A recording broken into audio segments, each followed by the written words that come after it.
नमस्कार दोस्तों, मैं हूं परविंदर सैनी।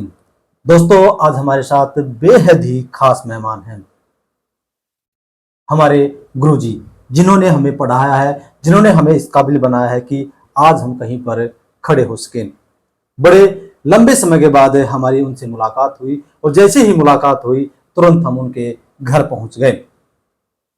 ये बात है लगभग 2001 और 2 की। उस वक्त हेमचंद मलिक जी गांव छारा में प्रिंसिपल बनकर वहां पर स्कूल में पहुंचे थे और उस वक्त हम 7वीं क्लास में थे। तो काफी लंबा समय हो गया है, आज उनसे मुलाकात हुई और मुलाकात के वक्त हमारी उनसे बातचीत हुई और क्यों ना उनका जो तजुर्बा रहा है, लंबे समय तक वो शिक्षा के साथ जुड़े रहे हैं, कई स्कूलों में वो प्रिंसिपल के तौर पर कार्य कर चुके हैं, तो क्यों ना उससे लाभ का फायदा उठाया जाए। सर, हमसे बातचीत करने के लिए, अपना कीमती समय देने के लिए आपका बहुत बहुत हम शुक्रगुजार हैं कि आपने हमें याद किया, आपने हमें इस काबिल समझा कि आप हमसे बातचीत कर सकें। सर, आपका हमारे इस खास कार्यक्रम में स्वागत है। धन्यवाद बेटे। आपके सभी दर्शकों को मेरी तरफ से शुभकामनाएं और आशीर्वाद। सर, लंबे समय तक आप शिक्षा के साथ जुड़े रहे हैं। यस। आपने का लंबा अनुभव है, प्रिंसिपल के तौर पर काम किया आपने, कई स्कूलों में काम किया। तो सर, आपको क्या लगता है कि जो पहले का जो समय था और जो आज का जो समय था, इसमें शिक्षा में कितना बदलाव आया है और कहाँ पर बदलाव आया है? देखिए, पहले जो शिक्षा थी, मैंने 1965 में गवर्नमेंट हाई स्कूल भाली आनंदपुर में 23 सितंबर से गणित अध्यापक के रूप में काम करना शुरू किया था। बहुत पुरानी बात है। और उसके बाद मैंने काफ़ी सरकारी स्कूलों में भी काम किया, सरकारी स्कूलों में प्रिंसिपल भी काम किया। बहुत लंबा, लगभग 50 वर्ष का मेरा अनुभव है। मैं महसूस करता हूँ कि जो पहले, जो 30 साल 40 साल पहले की जो शिक्षा व्यवस्था थी, या अध्यापक थे या बच्चे थे, वो बहुत ही मतलब लॉयल होते थे। और अध्यापक ज़्यादातर, यानी 95% में महसूस करता हूँ, वे अपने कार्य के प्रति डेडिकेटेड थे। और जहाँ तक आज की बात है, आज मैं देखता हूँ कि जो स्कूलों में अध्यापक, सरकारी स्कूलों की बात मैं खास कर रहा हूँ, उनमें अध्यापक तो बहुत ज़्यादा क्वालिफाइड है, लेकिन उनकी पता नहीं क्या कारण है। कुछ सरकार की नीतियाँ हैं, गांव की नीतियाँ हैं, मतलब बच्चों का कोई अनुशासनहीनता का दबाव है, वो इतना अपनी भूमिका अच्छी तरह नहीं निभा पा रहे हैं।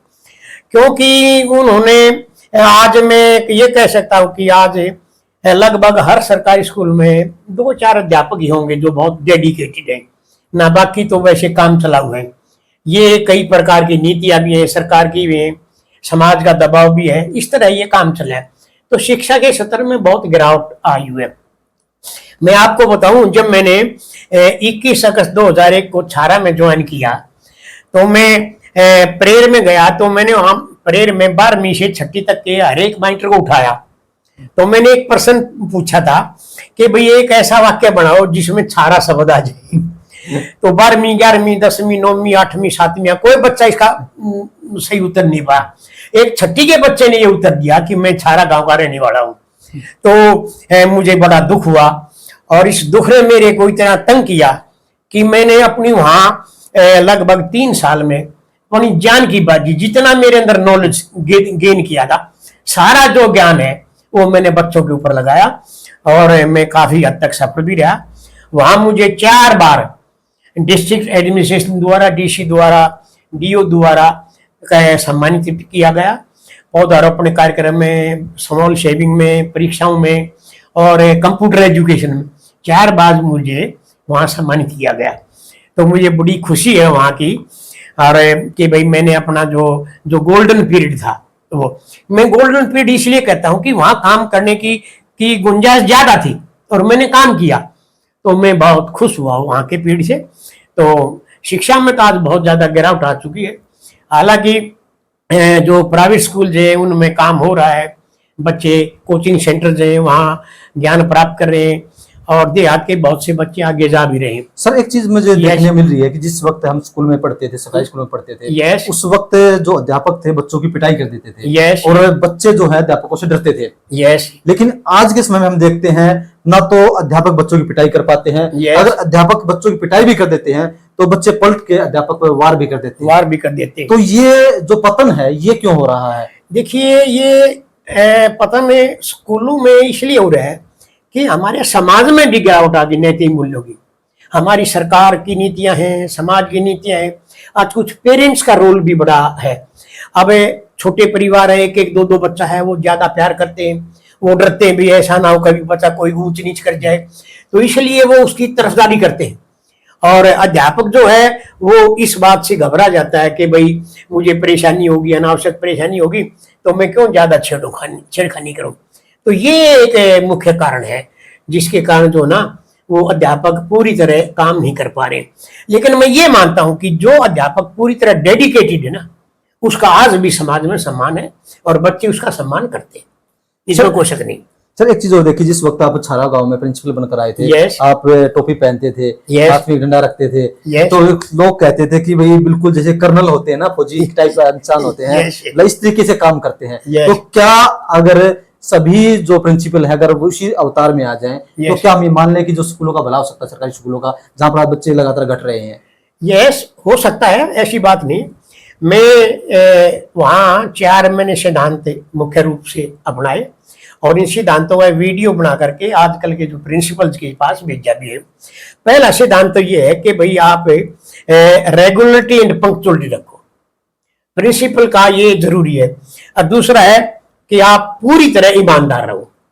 और तीसरा है कि भाई आप एक सीनियर क्लास का पीरियड सब्जेक्ट जरूर ले। और चौथा ये है कि भाई किसी भी प्रकार की आप फंडों में दूसरे हैं उनमें हेरा फेरी ना करें। अगर आप इन 4 सिद्धांतों पर चलोगे तो इसमें ये नहीं है कि भाई अध्यापक का सम्मान नहीं है। मुझे वहां कठिनाई हुई, इसमें कोई शक नहीं, क्योंकि अच्छाई का जो रास्ता है वो कठिनाई का ही रास्ता है, लेकिन अच्छाई के रास्ते पर चलने वाले बहुत हैं। मैं एक बात कहा करूं कि अच्छे विचार और अच्छे व्यक्ति ही समाज को जीवित रखते हैं। तो ये इस भाव से मैं कार्य कर रहा हूँ आज भी। यस सर एक चीज देखने को हमें मिल रही है कि जो सरकारी स्कूल हैं उनके बच्चे लगातार कम हो रहे हैं, जो प्राइवेट स्कूल हैं उनके बच्चे लगातार बढ़ रहे हैं, प्राइवेट स्कूलों की संख्या भी लगातार बढ़ रही है। कि हम उम्मीद तो ये करते हैं कि मैं सरकारी टीचर बन जाऊं, लेकिन जब मेरे बच्चों की पढ़ने की बात आती है तो उनको मैं भेजता हूँ मैं प्राइवेट स्कूल में। तो क्या इसमें बदलाव नहीं हो सकता कि सरकारी स्कूलों में बच्चे बढ़े, या फिर जो अध्यापक है उनके बच्चे भी सरकारी स्कूलों में पढ़े ताकि अध्यापक और जोर लगाए बच्चों को पढ़ाने में? देखिए, सरकारी स्कूलों की तुलना में जो प्राइवेट स्कूल की बात हम करें, प्राइवेट स्कूल में जो टीचर्स हैं वो कम क्वालिफाइड है और सरकारी स्कूलों में जो टीचर्स हैं वो क्वालिफाइड है, अच्छे हाईली क्वालिफाइड भी है। लेकिन फर्क ये है उनका जो नेचर ऑफ वर्क है और जो एडमिनिस्ट्रेशन की बात है, वो प्राइवेट स्कूल में तो अगर कोई टीचर गड़बड़ करेगा तो उसको हम फाक दे कह दे भाई चलो नहीं आना है, बंद कर दे। हाँ, सरकारी स्कूलों में ऐसी व्यवस्था नहीं है।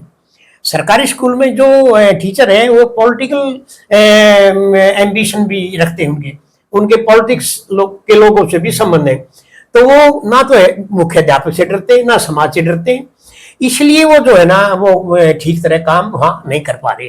ये इसका मुख्य कारण है। देखिए, सरकारी स्कूल में जब अवनति हुई तभी तो प्राइवेट स्कूल फले फूले, नहीं पहले प्राइवेट स्कूल थे नहीं। अब आप देखिए, सरकारी स्कूल में फीस कम है, सुविधाएं बहुत ज्यादा है। सिर्फ एक सुविधा मैं कहता हूं नहीं होती वहां शिक्षा की सुविधा बहुत कम है। बाकी सुविधाएं खाने की, पीने की, कपड़े लत्ते जूते सब मिलते हैं। प्राइवेट स्कूल में पढ़ाई होती है, बाकी और सुविधाएं बहुत कम मिलती है। तो ये जो प्राइवेट स्कूल फल फूल रहे हैं, ये सरकारी स्कूलों की असफलता का एक कारण है जो मैं मानता हूं। अभी मैंने परसों प्रहलाद ने एक वीडियो डाला था कि बड़ा कटाक्ष मैंने किया राजनेताओं पर, उसमें ये 2 प्रश्न मैंने उठाए। पहला प्रश्न तो ये है कि जो हमारे देश में एक सरकारी हमारी संसद की शिक्षा समिति उसने रिपोर्ट दी है कि हमारे देश के शिक्षा संस्थानों में 10 लाख अध्यापकों के पद खाली हैं। अब ये मुझे बड़ा आश्चर्य होता है कि जब पद खाली है तो बताओ पढ़ाई कैसे होगी। फिर मैंने प्रश्न उठाया कि राष्ट्रपति से लेकर एमएलए तक कोई भी पद खाली नहीं रहता, उसको तुरंत भरने की कोशिश की जाती है और तरकीब दिया जाता है, इनके बिना देश कैसे चलेगा। तो मैं ये पूछता हूं कि इनके बिना देश नहीं चल सकता तो अध्यापक बिना स्कूल और पढ़ाई कैसे चलेगी। दूसरा मुद्दा मैंने ये उठाया कि सरकारी स्कूलों की बिल्डिंग गिर रही है, बच्चे मर रहे हैं। क्या कभी किसी एमएलए की, मिनिस्टर की, राष्ट्रपति की कोठी कभी गिरी है?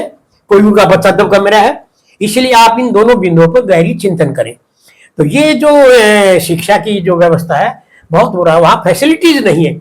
अब वहाँ एसआर का कोई स्कूल, उसका मैंने उसमें फोटो भी लगा रखा है, वहाँ के स्कूलों का इतना बुरा हाल है कि भाई परेशानी बहुत है।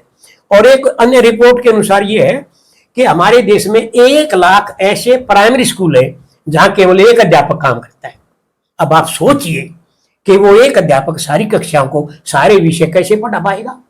वहां उन्होंने मॉनिटर प्रणाली चला दिया, अध्यापकों ने मॉनिटर बना दिया, वो काम करता रहता है। तो इससे क्या होगा, कोई लाभ नहीं होता। ये बहुत बुरी हालत है इसकी, समाज की और शिक्षा जगत की भी। तभी तो बच्चे जो है ना सरकारी स्कूलों से प्राइवेट स्कूलों में जा रहे हैं। सर एक चीज और मैं आप जोड़ना चाहूंगा सर, Yes. कि अक्सर माता पिता जी सोचते हैं कि मेरा बच्चा जो है आईएएस बने, आईपीएस Yes. बने या कोई बड़ा डॉक्टर बने। Yes. तो क्या जो ये होड़ है कि उसका बच्चा चाहे कम टैलेंटेड हो या ज्यादा टैलेंटेड हो, उसकी सोच रहती है कि मेरा बच्चा बड़े पोस्ट पे जाए। Yes, तो yes. क्या ये सोच भी उसे प्राइवेट स्कूलों में लेकर जाती है, दबाव रहता है बच्चे ये पर कि- दबाव, ये तो ठीक है, ये सोच काम करती है पेरेंट्स की। लेकिन मैं ये कहता हूँ जो पेरेंट्स है ना, मैं ये मानता हूँ कि पेरेंट्स भी नहीं चाहते कि मेरा बच्चा संस्कारवान बने। वे चाहते हैं मेरा बच्चा आईएएस बने, आईपीएस बने, डीसी बने और बने। वो नहीं चाहते संस्कारवान बने। तो अगर पेरेंट्स ही नहीं चाहते तो बताओ संस्कार कैसे आएंगे। तो ये डीसी, बड़े बड़े अधिकारी बनने के लिए जो है ना वो प्राइवेट स्कूलों में बच्चों को भेजते हैं, और वहाँ सुविधाएं भी हैं, अच्छे अच्छे स्कूल से, और उनके माध्यम से वो बच्चे कामयाब भी हो रहे हैं। तो मैं देखता हूँ, देखो कई बार मैंने देखा है कि बहुत से बच्चे जो है ना सरकारी स्कूलों में पढ़ के बड़े बड़े अफसर बन जाते हैं। तो तर्क देते हैं कि भाई मैं भी सरकारी स्कूल में पढ़ा हूँ। तो मैं उनसे पूछता हूँ, भाई तू जो स्कूल सरकारी स्कूल में पढ़ा, उस समय सरकारी स्कूलों की हालत बहुत बढ़िया थी। आज के सरकारी स्कूलों का बच्चा पढ़ा हुआ शायद कोई डीसी, एसपी, आईएएस बन पाए या नहीं, है मुझे शक लगता है। सर आपका लंबा एक अनुभव रहा शिक्षा जगत में, आपने Yes. काफी स्कूलों में बच्चों को पढ़ाया है। तो अक्सर देखने को आता है कि बच्चे जब तैयारी करते हैं तो रट्टाफिकेशन करते हैं। Yes. तो बच्चे किस तरीके से तैयारी करें अपनी जो आने वाली जो प्रतियोगिताएं हैं उसमें? देखिए इसके लिए एक तो ये है कि जो रट्टाफिकेशन है, जो मगिंग अप की जो थ्योरी है, ये बड़ी हानिकारक है।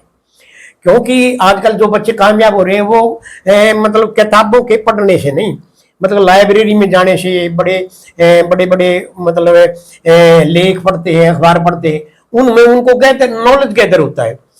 जो आप बड़े बड़े अधिकारी होते हैं, बनते हैं, उनके जो कॉम्पिटिटिव टेस्ट होते हैं, उनमें जो किताबों के प्रश्न नहीं आते, उसमें जनरल नॉलेज के, समाज के प्रश्न आते हैं, दूसरे प्रश्न आते हैं, जिनसे गांव का बच्चा जो है ना वंचित रह जाता है, इसलिए वो इसमें नहीं जा पाते। और जो इस तरह का लाभ उठा लेते हैं वो आगे चले भी जाते हैं। तो ये सर आपके जीवन में कोई वाक्य, कोई घटना ऐसी घटी हो जो बड़ी मजेदार रही हो, कि आपका जो लंबा अनुभव स्कूलों के लेकर? यस। देखिए मेरी जो जीवन की घटनाएं हैं वो कई घटनाएं हैं, क्योंकि जब कोई आदमी अच्छाई के रास्ते पर चलता है तो घटनाएं उसके साथ होनी स्वाभाविक है। जो मतलब समाज के साथ बह करके चलेगा वहां कठिनाई कम होगी। जैसे नहर के अंदर अगर हम पानी के बहाव में चले कोई ताकत नहीं लगे, अगर पानी के विपरीत चलेंगे तो उसमें ज्यादा शक्ति लगेगी। तो बड़ी घटनाएं हैं। छारा में मेरे साथ 1-2 घटना हुए। 1-2 आदमी ने ये कहा है, जब मैं रिटायरमेंट के 5-4 महीने थे, मैंने उसको कहा भाई थोड़ा अच्छी तरह काम कर लो, तो उसने मेरे को ये कहा कि अपना टाइम काट ले, 3-4 महीने क्यों ठेका ठा रहा है। ये एक अध्यापक ने मेरे को कहा, तो मुझे दुख भी हुआ इस बात का, लेकिन मैंने अपने रास्ते से मैं कभी विचलित नहीं हुआ। यही मेरी सफलता का राज है। तो चलिए दोस्तों, जो हेमचंद्र मलिक हैं, आपने उनको सुना कि किस तरीके से उन्होंने कहा कि जो मूल्यों का पतन है आज के दिन वो हो रहा है, लेकिन हमें डगमगाना नहीं, हमें लगातार निरंतर आगे बढ़ते रहना है, तभी हम सफलता को पा सकते हैं। गुरुजी अपना कीमती समय देने के लिए आपका बहुत बहुत धन्यवाद। ऐसा है, मैं थोड़ी बात और बता दूं, मुझे ये जो भोंडा प्रदर्शन है, अश्लीलता है और जो समाज में बच्चों के नशे की बात है, इनसे दुखी होकर के मैंने अपना एक यूट्यूब चैनल बनाया है एच.सी. मलिक नाम से। उसमें बहुत अच्छे वीडियोज, अच्छे गाने, छोटू राम के गाने डालता हूँ। अब ये सत्यपाल जी गुजरे थे, उसका मैंने गाना डाला है अभी, उनका श्रद्धांजलि गाना। ये मनीषा बेटी है, वहाँ गुजरी थी वो, उसका मैंने शहीदी गाना गाया है, श्रद्धांजलि।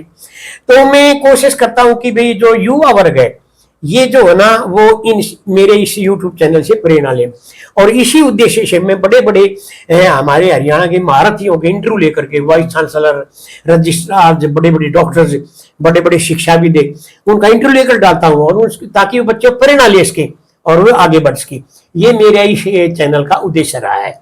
तो दोस्तों, जो हमारे गुरुजी हैं उनका एचसी मलिक के नाम से यूट्यूब चैनल भी है, आप उनके चैनल को लाइक सब्सक्राइब जो है वो कर सकते हैं। और गुरुजी, अपना कीमती समय देने के लिए आपका बहुत बहुत धन्यवाद। भाई बहुत बहुत धन्यवाद आपका भी, क्योंकि आप यहाँ आए हैं। देखिए, मैं आपका विशेष कर आभारी हूँ, क्योंकि कुआं जो है वो वही रहता है, प्यासा जो है कुएं के पास आता है। शायद आपको प्यास लगी होगी तो आप यहाँ आए, आप इसके अलावा मैं आपका धन्यवाद करता हूँ। शुभकामनाएं, खुश रहो, आपका चैनल फले फूले, और समाज की जो आपके प्रति जो समर्पण भाव है वो बदले नहीं। हो सकता है उसके अंदर आपको कठिनाई आए, आपको पैसे की भी परेशानी हो, लेकिन पैसा सब कुछ नहीं है, पैसा साथ नहीं चलता। लेकिन हमें अपने मतलब सिद्धांतों से काम करना चाहिए। आजकल दुनिया में पैसे वाले को कम याद करते हैं लोग, जो कुर्बानी कर देते हैं। अब आप देखिए, सतपाल मलिक जी गुजरे हैं, तो उनके पास जो ना 5-10 हजार रुपये बता रहे हैं कि बैंक बैलेंस था, और एक छोटे से 2 कमरे में रहे, और वे विधायक रहे, वे राज्यसभा के मेंबर रहे, लोकसभा के मेंबर रहे, और केंद्र में मंत्री रहे, और रूलिंग पार्टी बीजेपी के उपाध्यक्ष रहे, 5 राज्यों के राज्यपाल रहे। लेकिन फिर भी वो अपने उस सिद्धांत से, ईमानदारी से नहीं डिगे। तो आज सारा समाज उनको याद करता है।